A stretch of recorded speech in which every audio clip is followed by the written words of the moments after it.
If you've spent any amount of time here on the Yamanoob channel, you know that we don't really love old school motorcycles. Between carburetors and points ignition systems, they can be a little finicky. But today, we've got a special episode in which we're gonna see what difference 40 years makes for motorcycles. Let's find out.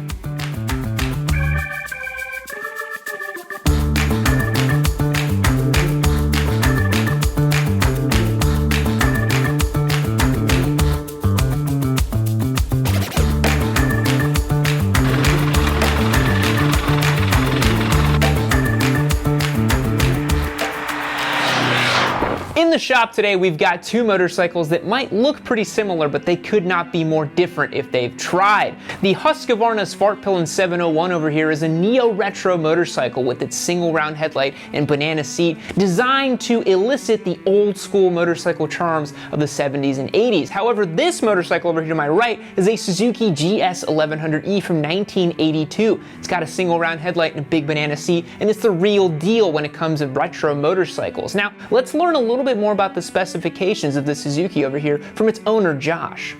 All right, folks, I've roped in the owner of this motorcycle here, and it is Josh, our resident Suzuki boy. Josh, why'd you buy this thing? What's up with this bike, dude? I bought this thing as just a cool opportunity. Okay. I mean, my friend found it in somebody's garage and it hadn't been on the road for like 15 years. A fun project for me. Before I bought it, I kind of Googled it a little bit and realized how legendary this bike was in the 80s, which just piqued my interest. It was put away really nicely as well, so it just needed some love, and within a few weeks and some new tires and a handful of things, it's a road-ready bike. Cool. So that's why I got it, but after the fact, I've really kind of fallen in love with it. Yeah, because it's got this kind of big inline four, kind of cruisery kind of aesthetic, some fun features. Tell me a little bit more about it. Yeah, you talk to like some old bikers and you tell them that this is your cruiser and they're like, whoa, that's a sport bike. And compared to today's sport bikes, it is not a sport bike. No, it's not. But it's such a comfy bike to ride. The ergonomic setup is super great. It's great for a passenger as well, which is another reason that I like it. And yeah, big displacement, 1075cc engine, inline four 35 millimeter carburetors. And it just works. It's a bulletproof bike. It can take big miles, and I don't know, it just kind of filled a hole in my garage. Yeah, and it's got some crazy features like a gear position indicator from the 80s. That's kind of, you don't see that. Yep. And then the fork dive system that it has, where it pumps fluid from the brakes into the forks to make sure it doesn't dive as much too. Yep. Kind of cool. Yeah. And it's like 100 horsepower, right? 105? Yeah, I think they claimed 108. Okay. Most of them make about 100. You can actually get a lot more power out of these. Yeah, you were telling me some people turbo them, which is... The turbo, yeah, there was a land speed bike that was turbocharged. That's bananas, but you know I love turbo Suzukis, you know what I'm saying? You know what I mean? This was a predecessor to the Busa, basically. Yeah. I mean, really. You know, the engine technology was coming a lot more forward. You can take out the air box and get a lot more air going through the carburetors, rejet it, do an exhaust, and people will get like 130 horsepower out of this engine. Wow. Yeah, you can put an oil cooler on here really easily. There's fun stuff you can do. But yeah, cool bike. Yeah, this thing is really neat. We can't wait to get it out on the road. But we got to learn more about Whitney's Husqvarna 701 and see how far 40 years of technology has gotten us in terms of motorcycles. Whitney, this bike's been featured before. It's the Husqvarna Svartpillen 701. Say it right! I thought I did, I don't know. Yeah, but why'd you get this bike? Why do you like it? I also found it in a barn. It was a futuristic barn. That new Swedish barn. I waited forever. They came out, I saw it in EICMA, whatever, back in 1989, and like, I waited 6 years for this damn bike, and then right before Snowmageddon, it was on sale for like $7,900. That's such a steal for this bike. So I had to buy it. Yeah, so this is one of the most futuristic kind of looking bikes on sale today, but it's relatively traditional in terms of its like engine and some of the other stuff. So what are the specs on this thing? It's a single cylinder, 693 cc's. Then we've got 74 horsepower and 55 foot-pounds of torque. Okay. So comes on nice and torquey, nice single cylinder. super power. torquey. Yeah. It was different riding this. A big difference between my R19 and the XSR. Yeah, it's snappy, lightweight, and from what I know, comes with a quick shifter up and down. Up and down. No carburetors, brand new motorcycle, 2020, so we're not dealing with carbs. Switchable ABS, traction control, some fun stuff with that, right? Hydraulic clutch I'm seeing here. So pretty advanced, I would say. Pretty futuristic. Yeah, it's right? got a, service mile indicator that I have to, reset every 600 miles. Yeah, it's great. Or you could just do the service, right? Or I could just do, there's a little button switch up to clear it. The single round headlight, although it looks retro, is all LED too, right? It looks nice and futuristic. It's everything I want in a bike. It's got the aesthetics of vintage bikes without summoning the carburetor wizard to come down and magically sync everything. Guy comes out with his white Reeboks and his Jinko shorts and fixes everything for you. And he smells weird, but he does a good job. I click it, it starts, it's amazing. Yes, yeah. So this is the polar opposite of the GS 1100E, although it shares some of the aesthetic features. And now we're gonna get them out on the road, Spite and I, and see how they actually ride and if it's made such a big difference over the last 40 years. Now, whether you're rolling around on a 1982 motorcycle or a 2020 motorcycle, you've probably got yourself a cell phone that you need to affix to your handlebars. You all know that Rockform makes the best-in-class handlebar phone mount for your motorcycle, but they also make the best-in-class drop-tested phone case right here.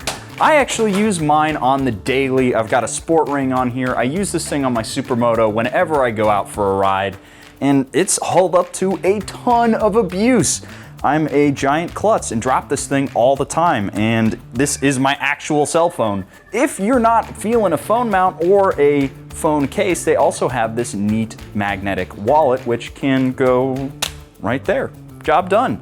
They've got all kinds of accessories and stuff for your cell phone, for your motorcycle, for your golf cart, whatever you need for your cell phone, they've got for you. Click that link down below and check out all the stuff they have to offer and use the code YN25 to get 25% off your order. Big shout out to Rockform for supporting this video. Now let's get these bikes out on the road.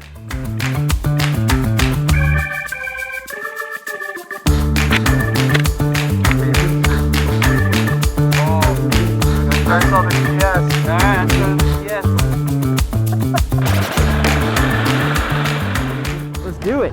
It's a motorcycle, it'll work. Gotta love me a big old single cylinder. This thing has way more torque and power than it has any right to have. That was kind of the hallmark of those old school inline fours, right? Was they were all super duper torquey down low, and it wasn't until, modern super high compression engines that we got the crazy top end horsepower. Yeah, this is definitely a low end cruiser type of inline four engine. And for being a 40-year-old motorcycle, I am really impressed with it. It's kind of crazy how it works much in the same way that a modern bike would. The tires leave me a little concerned. I'm on like a 130 at the rear, I think.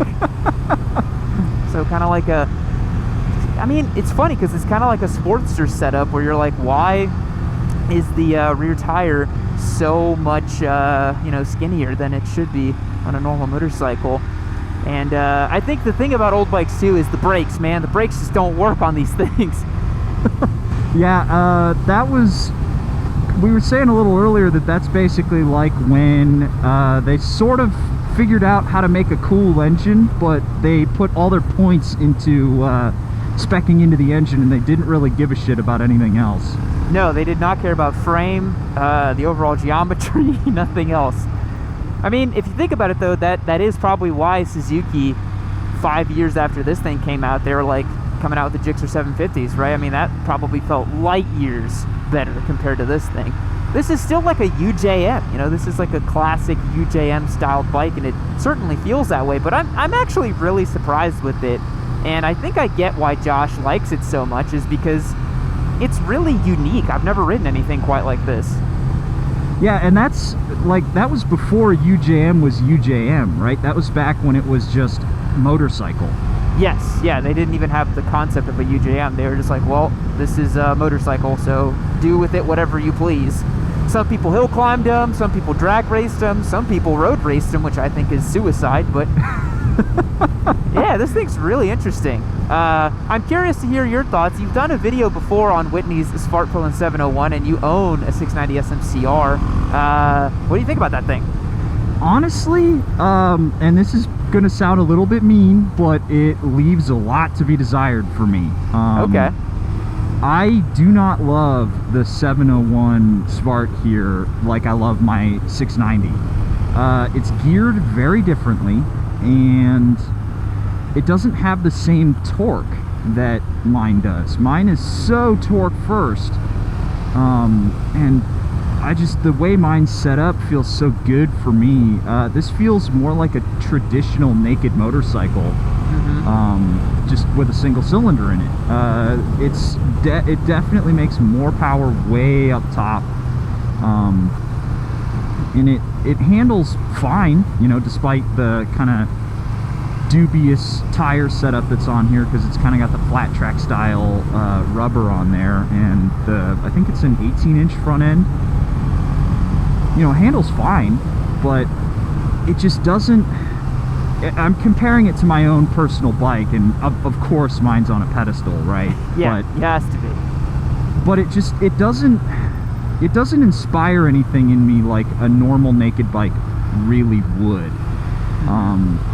It feels Are fine. you saying the 701 is style over substance? About to have a lot of angry Husqvarna boys in the comments section. One thing I do have to give it though is, man alive, the quick shifter feels so much better than mine. Yeah. Like, it's just, it feels like a normal quick shifter, whereas mine is like herky-jerky, and there's some false neutrals that you can hit if you're not like slapping gears around. Yeah, meanwhile I'm over here being like, will this bike actually go into the gear I'm asking it to go in?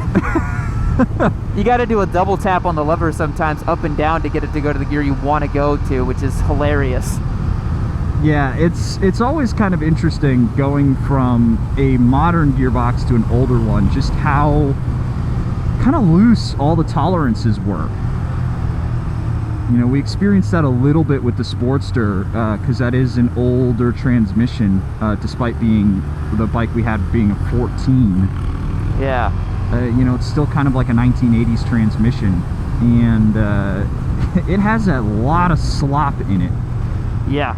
This, if you can believe it, feels less sloppy than the Sportster's transmission, but I think the shift arm is a little, maybe just needs some grease or something, because it seems to get stuck in certain positions. But, you know, I gotta say, being that this motorcycle is carbureted, feels really good. I didn't expect it to feel so good, and the fueling feels really appropriate and well for this motorcycle. Yeah, I think I get it. I think I get why Josh likes it. Do you understand why Whitney might like that bike? Yeah, I do. It's not as extreme as my Supermoto is, and as a daily rider, you could do a whole lot worse. This thing is a great, just bop around town, kind of fun, twisty road motorcycle. All right, well, now what do you say we swap out bikes? Get you to go back in time here, and I'll step into the future. Yeah, it's very bicycle-like, and holy cow, that front brake feel. Oh, you haven't seen anything yet. Wait until you try to bury it into a corner, and you're like, I'm not going to stop, I'm going to die. And then you can't select the right gear. Wow, this is so much snappier. Holy crap. Oh, we've made a lot of progress. This is great.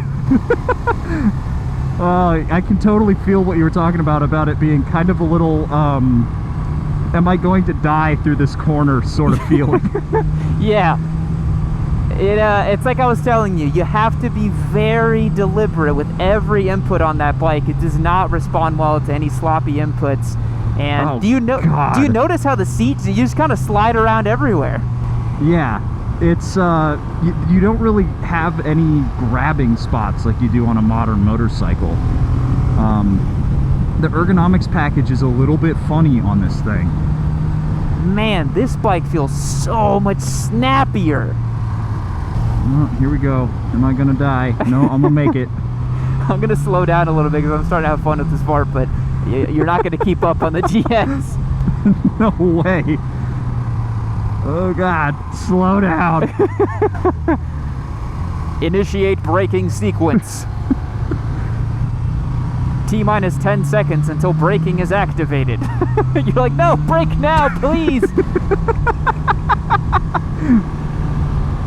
I also love the Speedo mod here, where it just kind of doesn't do anything. Yep, Speedo's broken after the drag day. Josh broke his Speedo and smoked his clutch at the drag day, running that poor bike on the strip. But it is such a unique experience riding this thing around. Yeah. It is so cool being on a bike that, you know, you can't get this experience anymore, really, unless you go find, and oh boy, here we go. I know this corner. I see you just kind of scooting along in the rear view. It's so funny. It feels so foreign, honestly. You can flick that thing in, man. You can ride it like a bike. It's not gonna respond like normal, but it'll do it. Yeah, no, I'm starting to gel with it, but I don't want to get overconfident and then go sailing off, because this thing is you were so right about having to be so deliberate about everything you do on this motorcycle. Yeah, have you tried changing gears on it yet? Yep. Yeah, that gear lever is not wanting to cooperate very much. Man, this was back in the day when you had to use equal parts front and rear brake and really kind of jam on that rear. Yeah, Josh said that the rear works pretty well, so don't be afraid to use it, but I don't think it has ABS. Of course not, right? So nope. You will slide it. Little 15-mile-per-hour corner here. Oh, this fart's great, man. And maybe it's because I was just coming off the GS, but I'm having so much fun on this bike. Yeah, it feels this thing nimble, playful, light, easy. I wish I could say those words right now. I'm having to like go 25 miles an hour and wait for you to come up. I've never seen you ride so carefully. Yeah, normally I have a lot more yeet energy, guys. This is this thing gets some work, but I totally get it. I totally get it, because it's such a unique engine, and I love the sound of this inline 4. It has this low drone, almost very Busa-like, honestly. Yeah, yeah, definitely. I mean, those lower compression inline 4s have such a bassy, deep tone to them. They're really cool. And do you see what I was saying about it kind of feeling similar to a CB900F? Yeah, it totally. I'm looking down, and sometimes I need to remind myself that I'm not sitting on my old 919. Yeah, you gotta move the lever up and down, and then you'll get the gear. Yep. Just a fun quirk. I think one of the things about that bike too is it's such a time capsule, which makes it so interesting to ride, but also, like, because it has all those weird little quirks, and because it rides so differently from a modern bike, maybe, you know, it provides an adrenaline or a rush in a different sort of way, you know? Yeah, it's very much a feeling of, you know, you feel like an old bomber pilot almost, you know? Yeah. Whereas on a modern motorcycle, you just kind of feel like, okay, I'm on a bike. You know, they all kind of work the same, whereas these all have little eccentricities about them, and each one's just a little bit different, even though they all kind of look the same. Modern bikes are so good. Oh my god, even this isn't even a sport bike, but it feels like the sportiest thing ever compared to the GS. The front end feel on this is more like front end, you know, divining wand. Like, so did Josh tell you about the front end suspension on that? How it has the Suzuki anti-dive system? Yeah, where you squeeze the brakes and it pumps up the front end a little bit. Yeah, it pumps up fluid, which is so crazy. Yeah, we did some really weird stuff back in the day to try and make motorcycles work. Yeah. Before we figured out how to have an adjustable suspension and all that stuff. I mean, this thing is, it's an artifact, man. Yeah, and then just hats off to the guys who used to race those things back in the day, man. I mean, the nuts on those guys. Yeah, you have to be just a special kind of animal to do that sort of thing. This thing, you just got to be a lunatic. I mean, my God. Yeah, it's interesting. I don't think we expected this video to be like, you know, how motorcycles have evolved over the years, but it kind of became that because the difference is just so ridiculous. Yeah, it's unreal. And you know, this is an 1100cc engine that's only making 100 horsepower. Yeah. Meanwhile, that single's making 75. Yeah, this single, because it weighs so much less too, it'll stomp all over that GS. But man, I love looking down, and the speedo needle's not working, but the tack is.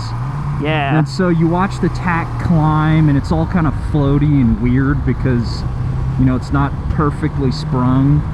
Yeah, and it's the got all oil that temp- analog information and the little lights and stuff, you know? Yeah, it's so cool. I love that feeling of, you know, looking down and seeing the gauges spin. And they're a little lethargic, so they don't keep up exactly with what you're doing. Yeah, old bikes have a lot to teach us and to remind us for our new motorcycles, that's for sure. And they're not so much the cautionary tale that a lot of people might think they are, where it's like old bikes are all just kind of crappy. No, there's a lot of fun to be had on these old motorcycles, and if you're at all passionate about wrenching, like apparently Josh is, who knows, maybe go find yourself a barn find UJM and see what you can do. Yeah, I think there's something to be said about being that kind of caretaker role for a motorcycle, you know? Like housing an elderly rescue dog or something, you know? Yeah. It's rewarding in different ways. I totally get that rescue dog feel though, because the clutch is smoked and, you know, it's got these little problems. It's kind of got like a busted and chipped tooth, and its tongue hangs out the side a little bit. Yeah. It's a little But it's cute, incontinent, you so love it wears a diaper, you know? Yeah. All right, Spike, let's jump off these bikes and think a little bit more about them. What do you say? Sounds good to me. Spike, can you believe how much progress we've made between these bikes? It's crazy, dude. It's ridiculous. The kind of like future age tech on this that we thought was spaceship craziness, like the anti-dive system and all of the lights and gauges on here. You look back and it's like watching Alien with the retro future stuff in there.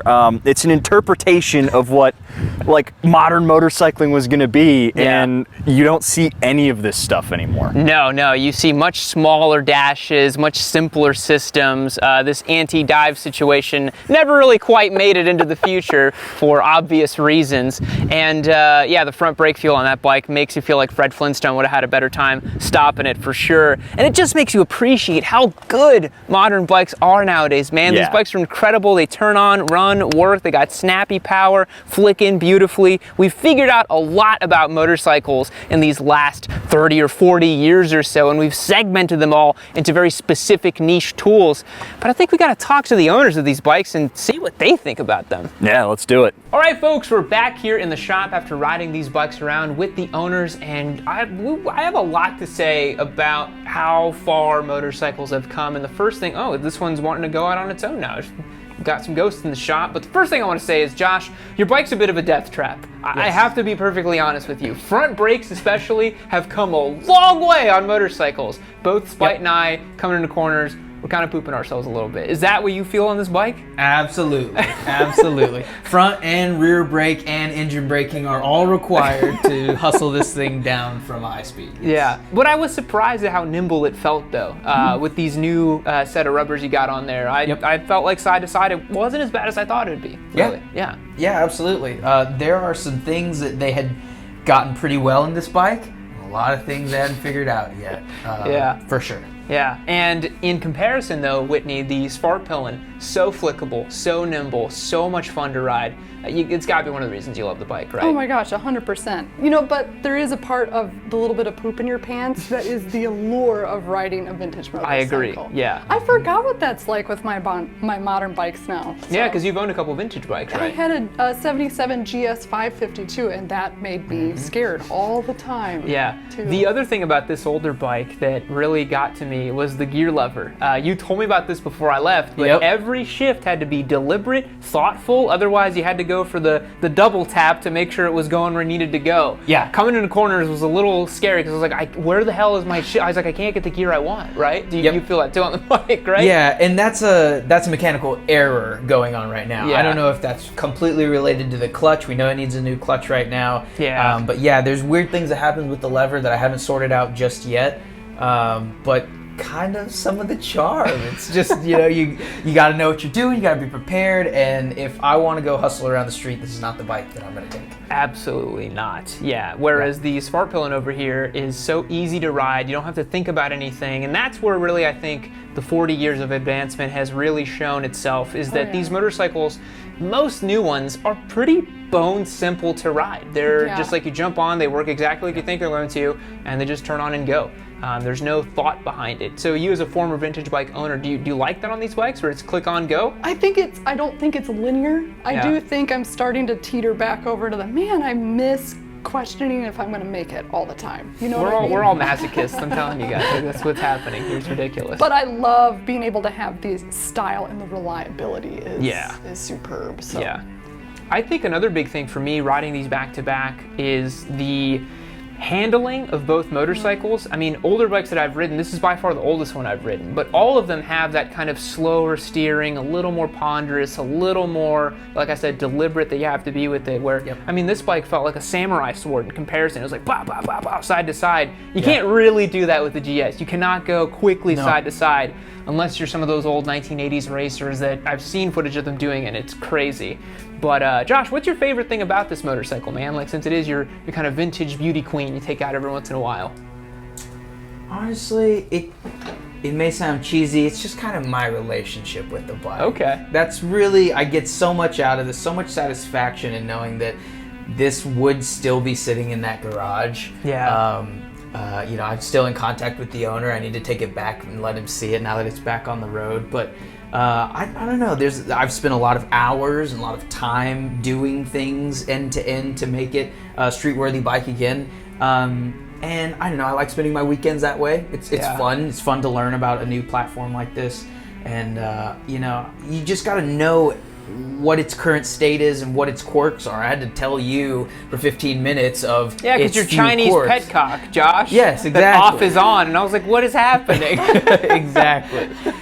So there's a lot more problem solving involved, a lot more knowledge you got to have, a lot more preparation you need. And it just kind of creates this relationship that you have with an older bike. And I don't know, it's fun. Yeah. Also, you can get into it dirt cheap. I mean, there's that too, yeah. Spite and I were saying that it's similar to owning like a rescue dog or something, where like, they're not the prettiest breed on the road and you got to do a little bit extra to keep them going, but the bond you form and the relationship you have is so rewarding and all that, you know what I mean? A lot more reprimand. A lot more reprimanding. It's in the kennel a lot your more. So your bike is just a 12-year-old incontinent dog. yeah, I will say it did everything it could to get back on the road. It was so ready to be ridden again. The engine was in perfect shape. Yeah. The clutch is the one issue, but just about everything was really ready to get it back on the road. I just attribute that to how well it was put away by the last owner. It's a really beautiful piece of motorcycling history and a real time capsule. It was a lot of fun riding it. But Whitney, moving on over here to the Svartpillen, what is your favorite thing about this bike? Why do you love it so much? I love the attention it gets. Oh my God, it gets so much attention. It's ridiculous. I love how agile it is. I remember whipping a Yui on it the first time. I'm like, what?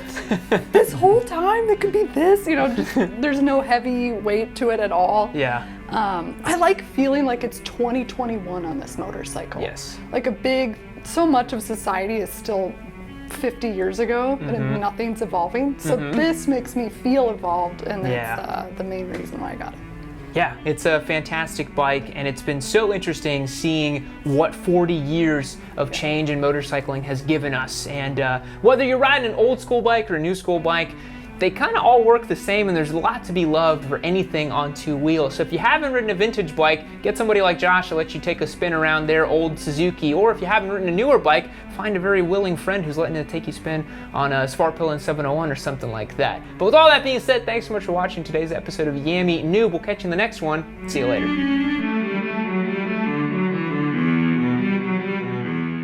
Hey you. Yeah. click the Amy new video right over there. You should do it. Click that video. Keep watching. Some good stuff. You should really check it out. Hey, look over there. Go click the video. Look, go click it. Click it right now. Do it. Click that video right now. Do it. Do it. Do it.